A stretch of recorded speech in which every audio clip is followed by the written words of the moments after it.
தமிழுக்கும் ஆன்மீகத்திற்கும் தான் தொடர்பு. ஆன்மீகம் தான் தமிழை அதிகமாக வளர்த்தது. காவி தமிழ் தான் தமிழகத்தில் நிலைநிறுத்தி ஆண்டாள் காலத்துல இருந்து, அண்ணா காலத்துல தமிழ் வளரல, ஆண்டாள் காலத்துல தான் தமிழ் வளர்ந்தது. பெரியார் தமிழை போற்றவில்லை, பெரியாழ்வார் தான் தமிழை போற்றினார். ஆனால் ஏதோ பெரியாரும் அண்ணாவும் இன்னைக்கு பெரியார் தமிழை தூத்தினார்.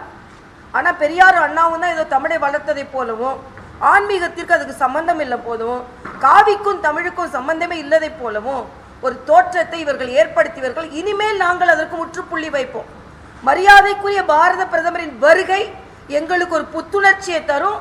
ஆன்மீகத்திற்கும் தமிழுக்கும் எந்த அளவுக்கு தொடர்பு என்பதும், வளர்ச்சிக்கும் தமிழத்திற்கும் எவ்வளவு தொடர்பு என்பதும், மரியாதைக்குரிய பாரத பிரதமரும் ராஜேந்திர சோழனும் எந்த அளவிற்கு எப்படி நாட்டின் வளர்ச்சியை மேற்கொண்டார்களோ அந்த இணைப்பு பிரதமரை இங்கே அழைத்து வருகிறது என்பதும், கங்கை கொண்ட சோழபுரம் என்று கங்கை தண்ணீரை கொண்டு காவிரிக்கு கொண்டு வந்த ஒரு மாபெரும் கனெக்ட்னு சொல்லுவோம், இணைப்பு.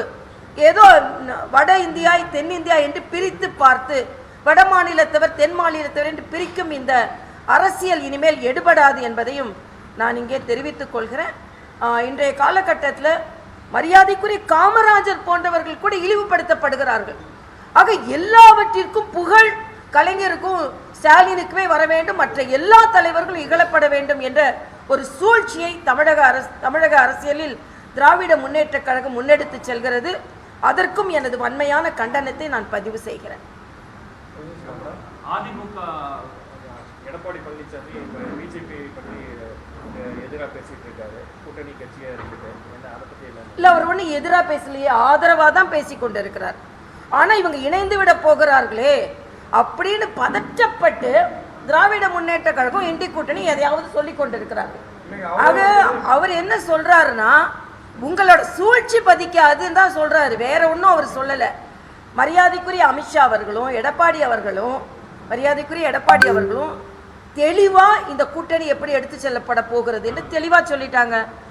கூட்டணி வெற்றி பெறும், வெற்றி பெற்ற பின்பு வெற்றி பெறுவதற்கு முன்னாலேயே எந்தெந்த இடங்கள் என்பதை அவர்கள் முடிவு செய்வார்கள், வெற்றி பெற்ற பின்பும் அவர்கள் முடிவு செய்வார்கள். அதனால தெளிவா ஒரு திட்டம். நான் கேட்கிறேன், திமுக அந்த தெளிவு இருக்கான்னு நான் கேட்கிறேன். இன்னைக்கு செல்வ பெருந்தகை எங்களுக்கு இடம் வேணும்னு கேட்கிறாரு ஆட்சியில. தம்பி கார்த்திக் சிதம்பரம் சொல்றாரு, அண்ணன் திருச்சி வேலுச்சாமி சொல்றாரு எங்களுக்கும் இடம் வேணும். ஏன் அண்ணன் திருமாவளவன் சொல்றாரு, நாங்க 4 ஓட்டு விழுந்தால் 1 ஓட்டு எங்க ஓட்டுன்னு சொல்றாரு. அப்ப அங்க இருக்கிற குழப்பம் அவங்க என்ன இருக்கோம், கூட்டணி ஆச்சான்னு கேட்டுவாங்க. நாங்க தெளிவா இருக்கோம். ட்ரெண்ட ஃப்ரெண்ட் ஆக்கிக்கோங்க. தந்தி டிவியின் சப்ஸ்கிரைபர்ஸ் அண்ட் ஃபாலோவர்ஸ் குடும்பத்துல நீங்களும் இணையுங்க.